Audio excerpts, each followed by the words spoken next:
So, নমস্কাৰ বন্ধুসকল, স্বাগত কৰিছোঁ এক্সোটিক পেট এছ'চিয়েশ্যন। টাইটেলৰ থাম্বনেইলৰ পৰা নিশ্চয় গম পাইছে যে শেফাৰ্ডৰ লংকটৰ প্ৰাইজৰ বিষয়ে ক'ব ওলাইছোঁ, যিটো লংকট পাপিয়ন দেখিছে এনেকুৱা প্ৰাইজৰ বিষয়ে। বন্ধুসকল, আপোনালোকে যদি কোনো দিল্লী, হাৰিয়ানা নাইবা পাঞ্জাৱৰ দিল্লীত যেনেকৈ ৰাস্তাৰ ওপৰত গাড়ী এখন লৈছে, ডিক্কি খুলিছে, কুকুৰবিলাক দেখাইছে, প্ৰাইজৰ বিষয়ে কৈছে আৰু কৈ আছে কি অল অভাৰ ইণ্ডিয়া ডেলিভাৰী হৈ যায়গা, ইয়ে হোগা वो होगा। তো এনেকুৱা যদি ভিডিঅ' চাই প্ৰাইচ এক্সপেক্টেশ্যন, সেইটো প্ৰাইচ এক্সপেক্টেশ্যন কৰি মোৰ ভিডিঅ' চাই আছে, তেতিয়াহ'লে সেইটো আপোনালোকৰ কাৰণে চুইটেবল নহয়। মোৰ ভিডিঅ' আপোনালোকৰ কাৰণে চুইটেবল নহয়। আপোনালোকে যেনেকুৱা ৰিকুৱাৰমেণ্টত চাব, নাইবা যেনেকুৱা ইণ্টাৰেষ্ট লৈ চাব, সেনেকুৱা হয়তো আপোনালোকৰ ইণ্টাৰেষ্ট মই মিট কৰিব নোৱাৰিম। চ' তাৰ কাৰণে চৰি।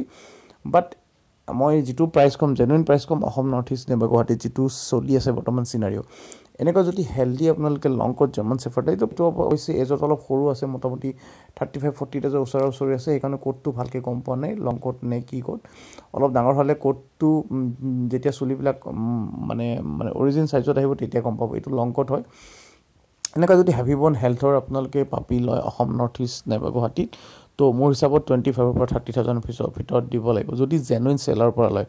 কাৰণ এনেকুৱা এটা গ্ৰ'থৰ হেল্থৰ পাপি প্ৰডিউচ কৰিবলৈ বহুত ভাল পৰিমাণৰ ডায়েটৰ কিছুমান প্ৰয়োজন হয়, যিটো পাপিটো জন্মৰ আগতে পাপিটোক মাকক বহুত বেছি কেয়াৰ ল'ব লাগে, বহুত হাই কোৱালিটি ফুড খুৱাব লাগে আৰু বহুত বেছি ট্ৰিটমেণ্ট মানে যিটো মেডিকেল চেকআপবিলাক কৰিব লাগে, তাৰ ফলতহে এনেকুৱা এটা হেল্থি পাপি জন্ম হয়। আৰু পাপিটো জন্মৰ পৰা লৈ ধৰক 45-50 ডেজলৈ যেতিয়ালৈ চেলৰ কাৰণে ৰেডি হয় নাইবা এডপশ্যনৰ কাৰণে ৰেডি হয়, তেতিয়ালৈও বহুত ভাল এটা মানে দামী, যিটো আপোনাৰ জানে পেডিগ্ৰী প্ৰ' হয় নাইবা আপোনালোকৰ ৰয়েল কেনে, এইবিলাক খাদ্য প্ৰভাইড কৰিলেহে এনেকুৱা হেল্থৰ পাপি এটা ভাল এজত, যেনেকৈ 45 পৰা 50 এজত ৰেডি হয় নতুন এখন ঘৰলৈ যাবলৈ।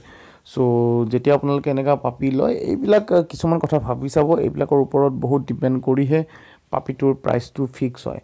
চ' খৰচ বহুত বেছি হয় এটা ভাল হেল্থৰ পাপি প্ৰডিউচ কৰিবলৈ আৰু মানে পাপি এজন নতুন অ'নাৰ হাতত দিবলৈ। চ' তাৰ হিচাপত প্ৰাইচটো ধৰক 25,000 পৰা 30,000 ভিতৰত এনেকুৱা কোৱালিটিৰ হৈ যায়।